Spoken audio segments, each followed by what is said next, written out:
Hi friends, welcome to business voice ஒரு 2.2 channel. கடைசி பாட்டில் என்ன நடந்தது அப்படின்னா, விதியோட அப்பா இருந்துட்டு விதியை பற்றி இனிமேட்டு யாரும் பேசக்கூடாது, விதின்ற ஒரு பொண்ணு நான் பெக்கவே இல்லை, அந்த பொண்ணு செத்து போச்சு அப்படின்ற மாதிரி சொல்லுறாரு.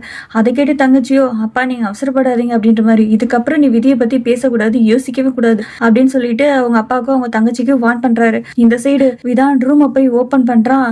உள்ளே போனாலே விதியோட ஞாபகம் தான் வருது. அப்படியே சுற்றி முற்றியும் பார்க்குறான். அவள் பேசினது, அவள் சிரிச்சது, இதுதான் அவனுக்கு ஞாபகத்துக்கு வருது. அப்படியே விதி போட்டோ பக்கத்துல போய் அப்படியே யோசிக்க ஆரம்பிக்கிறான். விதியோட அம்மா வீட்டுல இருந்து விதி வரமாட்டேன்னு சொன்னது, விதி ரெஸ்டாரண்ட்டுக்கு போய் பாதியிலே பயந்து வாங்க போகலாம், வாங்க கிளம்பலாம் அப்படின்ற மாதிரி சொன்னது, விதான் வந்து விதிக்கு மருந்து கொடுக்கும்போது அவ கீழே தள்ளி விட்டது, எதுவுமே சொல்லாம வீட்டை விட்டு அவ வெளியில போனது அப்படின்ற மாதிரி எல்லாத்தையும் யோசிச்சு பாக்குறான். அவனே அவனால நம்ப முடியல. விதி மேல ஒரு மாதிரி தப்பான அபிப்பிராயம் வந்துருச்சு. அவன் என்ன பண்ணிட்டா, பக்கத்துல இருந்து ஒரு டேபிள் எடுத்து, டேபிள்ல ஒரு இந்த விளக்கு மாதிரி இருக்கும், அந்த மூடி ஓப்பன் பண்ணிட்டு அதுல இருந்து எண்ணெய் எடுத்து எல்லா போட்டோலையும் அப்படியே ஊத்திட்டு நெருப்பு பத்த வச்சு விட்டு அவன் பக்கத்துல அப்படியே வந்து உட்காந்துக்கிறான். அதாவது கீழே உட்காந்துக்கிறான். வெளியே போயிட்டா அப்புறம் எதுக்கு நம்ம இருக்கணும் அப்படின்ற மாதிரி நினைச்சிட்டு இந்த மாதிரி பண்ணிடுறான். கீழே தம்பிக்காரனும் என்னமோ தீஞ்ச ஸ்மெல் அடிக்குதே அப்படின்ற மாதிரி பாக்குறாங்க. அவன் ரூம்ல இருந்து புகையா வருது. இதை பார்த்துட்டு எல்லாரும் விதான் ரூம்ல இருந்து புகையா வருது அப்படின்னு சொல்லிட்டு எல்லாருமே ஓடுறாங்க.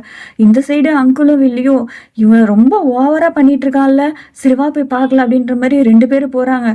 வில்லியும் அப்படியே போய் கதவை தட்டுறா. விதான் கதவு தர, நீ மட்டும் கதவு திறக்கல அப்படின்னா கதவை நான் இப்போ உடச்சிட்டு வந்துடுவேன் விதான் அப்படின்ற மாதிரி கத்துறான். விதான் எதுவுமே பேசாம அந்த நெருப்புக்கு நடுவில் அப்படியே அமைதியாவே உட்காந்துருக்கான். ஒரு கட்டத்துல கதவை அப்படியே ஓபன் பண்ணிடுறாங்க. வில்லி ஓடி போய் அந்த நெருப்புக்கு நடுவில் போய் விதானை காப்பாத்தலாம் அப்படின்ற மாதிரி போறாங்க. இதை பார்த்து அங்கிளுக்கும் அப்படியே சைடு இல்ல, எங்க சரோஜா போற அவசரப்படாத, கொஞ்சம் பொறுமையா போ அப்படின்ற மாதிரி சொல்றாங்க. பக்கத்துல இருந்த ஆண்டியோ, நான் பக்கத்துல நிக்கிறது கூட தெரியாம அந்த பாசம் பொங்குது அப்படின்ற மாதிரி பாக்குது.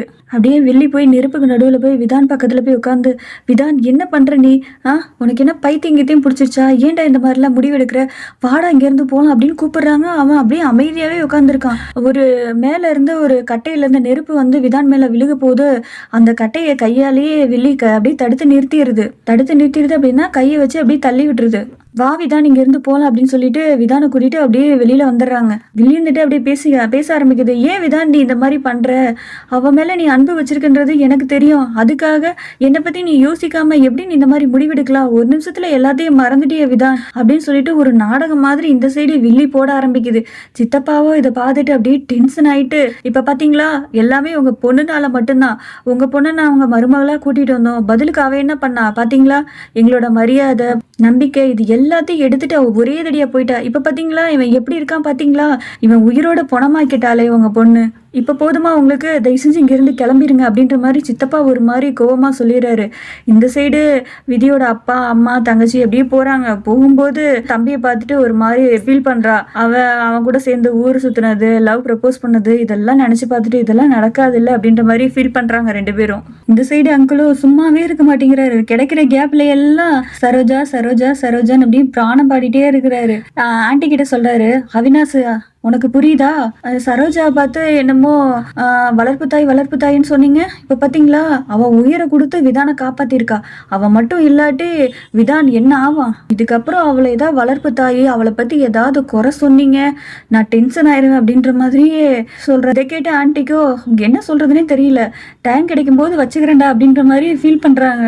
இந்த சைடு வில்லியும் அப்படியே ட்ராமா போட ஆரம்பிக்குது. விதான் உனக்கே தெரியும்ல, உனக்காக தானே நான் வாழ்றேன், என்னையும் மறந்துட்டு உன்னால ஏன்டா இப்படி எல்லாம் பண்ண முடிஞ்சது, எனக்கு புரியுது, நீ படுற கஷ்டம், நீ படுற வேதனை எனக்கு எல்லாமே புரியுது. ஒண்ணு புரிஞ்சுக்க விதான், நீ வாழ்ற வாழ்க்கை அது எனக்கு சொந்தமானது. இந்த அம்மா எதை சொல்லுதுன்னு தெரியுதா, விதானோட சொத்தை தான் அப்படி மறைமுகமா சொல்லுது. இதை கேட்ட எல்லாரும் ஒரு மாதிரி ஷாக் ஆகுறாங்க. இவ்வளோ பாசமா அப்படின்னு, அதெல்லாம் பாசம் கிடையாது, அதெல்லாம் வேஷம் அப்படின்றது போக போக தான் தெரியும். அப்படி வில்லியும் ஒரு போடுது, விதான் இதுக்கப்புறம் நீ ஏதாவது ஒண்ணு பண்ணிக்கிட்ட அப்படின்னா அது நான் சாகறதுக்கு சமம் அப்படின்னு ஒரு போடுது. அந்த இடத்துலயே விதான் அப்படியே ஃபிளாட் ஆயிட்டான். வில்லி மேல அப்படியே சாஞ்சுக்கிறான். இதுக்கப்புறம் நான் பண்ண மாட்டேன் அப்படின்ற மாதிரி ஃபீல் பண்றான். இந்த சைடு வில்லியும் ரூமுக்கு வந்து மருந்து அடிபட்டிருக்குல அந்த கையவே பார்த்துட்டு இருக்கு. அங்கிளும், சரோஜா உன்னை மிஞ்சறதுக்கு நடிப்புல மிஞ்சறதுக்கு யாருமே இல்லை, உன் பையன் மேல என்ன பாசம், அப்பா உன் பையன் மேல இவ்வளோ பாசமா உனக்கு அப்படின்ற மாதிரியே சொல்றாரு. அதை கேட்ட வில்லிக்கோ டென்ஷன் ஆகுது. நானா, அவன் மேலையா, அவன் செத்துட்டான் அப்படின்னா அந்த சொத்து எல்லாமே ட்ரஸ்ட்டுக்கு போயிடும், அப்புறம் எப்படி நம்ம ஆசைப்பட்ட வாழ்க்கையை நம்மளால வாழ முடியும், அவனை காப்பாத்தியே ஆகணுன்ற ஒரு சூழ்நிலையினாலதான் நான் இப்ப அவனை காப்பாத்தினேன், அதுதான் வேற எந்த காரணமும் இல்லை அப்படின்னு இந்த சைடு வில்லி பேசிட்டு இருக்கு. அதுக்கு அங்கிளோ, நீ காப்பாத்தினது ஒரு பக்கம் இருக்கட்டும், ஒன்னே ஒண்ணு ஞாபகத்துல வச்சுக்கோ, விதிய அந்த அளவு வெறித்தனமா காதல் பண்றான். யோசிச்சு பாரேன், அவ கொஞ்சம் யோசிக்க ஆரம்பிச்சா என்ன ஆகும் அப்படின்னு. அந்த லெட்டர் விஷயம், லெட்டர் யாரு அனுப்பிச்சு விட்டது அப்படின்னு, நகை விதி எடுத்துட்டு போலன்னு தெரிஞ்சா அவன் என்ன மாதிரி ரியாக்ட் பண்ணுவான், அதெல்லாம் யோசிச்சு பாத்தியா? விதி வந்த கொஞ்ச நாள்லயே விதான் மனசுல இடத்த பிடிச்சிட்டா. விதான் மனசுல இருந்து விதியை விரட்டுறது ரொம்ப கஷ்டம், அதை நம்ம செஞ்சாகணும். அதுவே நமக்கு ஒரு ஆபத்தாயிருச்சுன்னா என்ன பண்றது அப்படின்ற மாதிரி அங்கிள் இந்த சைடு ஃபீல் பண்றாரு. அதுக்கு ஆன்ட்டியோ, கவலையே படாதீங்க, நான் எல்லாத்தையும் பாத்துக்கிறேன் அப்படின்ற மாதிரி சொல்லுது. இந்த சைடு விதானும் பால்கனில பாக்ஸிங் மாதிரி ஏதோ பண்ணிட்டு இருக்கான். இந்த சைடு எதிரில விதி வரா, வந்து அப்படியே அவனை பார்த்து அப்படியே சிரிக்கிறா. இல்யூஷன் மாதிரி வருது. விதி அப்படியே எதிரில வந்து அப்படியே சிரிக்கிறா. விதான் அதை பார்த்துட்டு, எதுக்கு வந்த? என்னை விட்டுட்டு ஓடி போனவ தானே, எதுக்கு வந்த? இப்போ வந்துட்டு என் பக்கத்துல வந்து நின்றுட்டு இருக்க, உனக்கு வெக்கமா இல்லையா அப்படின்ற மாதிரி சொல்றா. அதுக்கு விதியோ, இல்லைங்க நான் தெரியாம பண்ணிட்டேன் அப்படின்ற மாதிரி பழைய விதி மாதிரி பேசல. அவ இலூஷன்ல வந்த விதி தானே, அவ பாட்டுக்கு பேச ஆரம்பிக்கிறா. யாருமே உன்னை கல்யாணம் பண்றதுக்கோ உன் மேல காதல் பண்றதுக்கோ யாருமே கிடையவே கிடையாது. எந்த பொண்ணுமே உன்னை கல்யாணமும் பண்ண மாட்டா, காதலும் பண்ண மாட்டா. ஏன்னா அதுக்கு நீ தகுதியான ஆளே கிடையாது. உன் கூட வாழ்றது ரொம்ப கஷ்டம்.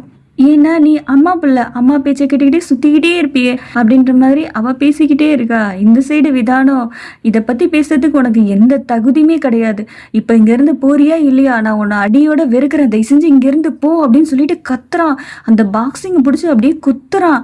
அது அப்படியே ஓட்டையாயிருது. அப்படியே ரிலேஷன்ல வந்த விதியோ அப்படியே சிரிச்சுட்டே அப்படியே கொஞ்சம் கொஞ்சமா மறைய ஆரம்பிக்கிறா. விதானுக்குள்ள இருந்த விதியும் அப்படியே கொஞ்சம் கொஞ்சமா மறைய ஆரம்பிக்குது. கரெக்டா அந்த இடத்துக்கு வில்லி வந்துட்டு, விதான், விதியை பத்தி நீ யோசிச்சுட்டு இருக்கன்றது எனக்கு நல்லாவே புரியுது. விதியை நீ எந்த அளவு காதலிக்கிறன்றது அதுக்கு அதை விட எனக்கு நல்லாவே புரிஞ்சுக்குது. யோசிச்சு பாரு விதான், அவ உன் கூட ஒன்னா ஒரே ரூம்ல தங்கல, உன் கூட வாழ்றதுக்கும் விருப்பமே படல. இது எதுவுமே தெரிஞ்சுக்காம கொஞ்ச நாள்ல சரியாயிரும் அப்படின்னு நினைச்சிட்டு இருந்தேன் நானு. அவளுக்கு டைம் தரல அப்படின்னு நினைச்சேன். அவ என்னடான்னா ஒரே தடியா நம்மள ஏமாத்திட்டு விட்டுட்டு போயிட்டா. நான் உன்கிட்ட ஒரே ஒரு ரிக்வஸ்ட் வச்சுக்கிறேன் விதான், தயவு செஞ்சு விதியை மறந்துரு அப்படின்ற மாதிரி சொல்றா. தினமும் நீ அவளை நினைச்சு நினைச்சு சாகுறது என்னால புரிஞ்சுக்க முடியுது. தயவு செஞ்சு அந்த வலியை மட்டும் உனக்குள்ள வச்சுக்காத, அது எடுத்து வெளியில் தூக்கி போட்டுரு அப்படின்ற மாதிரியே வில்லி ஒரு போடு போடுது. அதுக்கப்புறம் விதானும் அப்படியே கொஞ்சம் கொஞ்சமா மறக்க ஆரம்பிக்கிறான். அப்படியே 3 மாசம் ஓடுது. விதான் அப்படியே டோட்டலா மாறிட்டான். அப்படியே ரோட்ல உட்காந்து டீ குடிச்சிட்டே இருப்பான். ஒரு பொண்ணை கடத்திட்டு போறாங்க. விதான் போய் கரெக்டா அந்த பொண்ணை காப்பாத்திடுறான். அந்த பொண்ணு டேங்க் சொல்லலாம் அப்படின்னு சொல்லிட்டு வருது.